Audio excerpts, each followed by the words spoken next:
दोस्तों, आशा करता हूँ कि आप सब ठीक होंगे। आपने देखा होगा कि कांचा गचिबौली जो कि रंगारेड्डी डिस्ट्रिक्ट हैदराबाद में स्थित है, वहाँ के जंगल में सैकड़ों पेड़ों की कटाई शुरू थी और इसलिए वहाँ के हैदराबाद यूनिवर्सिटी के स्टूडेंट्स, एनवायरमेंटल कंजर्वेशनिस्ट ये विरोध प्रदर्शित कर रहे थे। तो चलो देखते हैं कि आखिर ये 400 एकड़ फॉरेस्ट का मामला सुप्रीम कोर्ट तक कैसे गया। 2004 में वहाँ के उस टाइम के गवर्नमेंट ने इस लैंड को एक प्राइवेट कंपनी को दिया एक्सपोर्ट्स फैसिलिटीज़ डेवलपमेंट के लिए। उसके बाद 2006 में जो लैंड अलॉट किया गया था वो रिवोक हो गया, लैंड अलॉटमेंट, क्योंकि जो प्रोजेक्ट लिया गया था एक प्राइवेट कंपनी द्वारा वो शुरू नहीं हो पाया।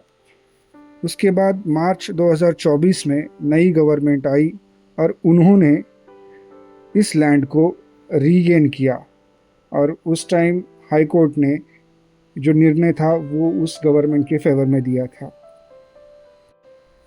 फिर मई 2024 में इस कंपनी ने जिनको स्पोर्ट्स फैसिलिटीज़ डेवलपमेंट के लिए इनिशियली जो लैंड दिया था उन्होंने एसएलपी यानी कि स्पेशल लीव पिटीशन फाइल किया, बट उस एसएलपी को कोर्ट ने डिसमिस करते हुए अगेन कोर्ट के गवर्नमेंट के फेवर में रूल दिया। उसके बाद जुलाई 2024 में जो ये लैंड थी वो Telangana state industrial infrastructure corporation यानी कि टीजीआईएससी को दिया गया, ताकि वहाँ आईटी से रिलेटेड या अदर प्रोजेक्ट्स सेटअप हो चुके। और इसी के तहत 2025 में लैंड वहाँ का मतलब ऑक्शन के लिए आया गया। अब इन सब पर सुप्रीम कोर्ट ने क्या कहा है देखते हैं।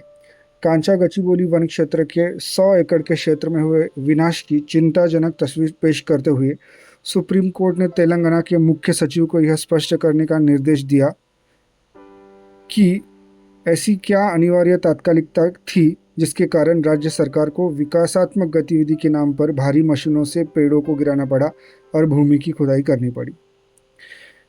जो यहाँ का लैंड डेवलपमेंट का काम चल रहा था उस पर सुप्रीम कोर्ट ने पॉज लगवाया है और वहाँ के जो सचिव है उन्हें ये भी कहा गया है कि अगर पेड़ों की सुरक्षा के अलावा कोई और काम किया गया तो राज्य के मुख्य सचिव को जिम्मेदार ठहराया जाएगा।